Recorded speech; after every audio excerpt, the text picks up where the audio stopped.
इसके लिए इसका क्या लेख है? इसकी किस्मत ये है ना?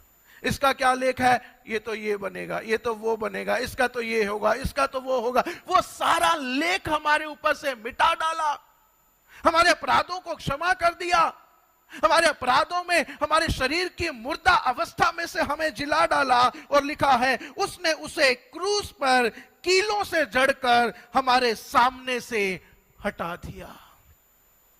अब हम खुद पर आधारित नहीं है, अब हमारी किस्मत पर आधारित नहीं है, अब हमारे शरीर पर आधारित नहीं है, अब हम परमेश्वर की योजना में हैं। जो परमेश्वर ने हमारे लिए सोचा हुआ है, जो परमेश्वर ने हमारे लिए ठहराया हुआ है, जो परमेश्वर ने हमारे लिए प्लानिंग की हुई है, उस योजना के अनुसार हम परमेश्वर के पुत्र पुत्रियों के समान उसके साथ अनंत वारिस बन गए हैं, अनंत मिरास के वारिस बन गए हैं।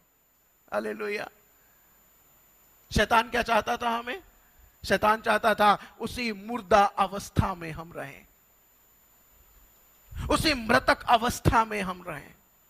और मुर्दों में से क्या आती है? मुर्दों में से बास आती है, मुर्दों में से बदबू आती है, और वो हमें उसी बदबू के अंदर रखना चाहता है। लेकिन बाइबल कहती है उसने विधियों का वो लेख जो हमारे लिए था हमारे सामने से मिटा डाला, और उसे क्रूस पर कीलों से जड़कर हमारे सामने से हटा दिया है, हमारे सामने से हटा दिया।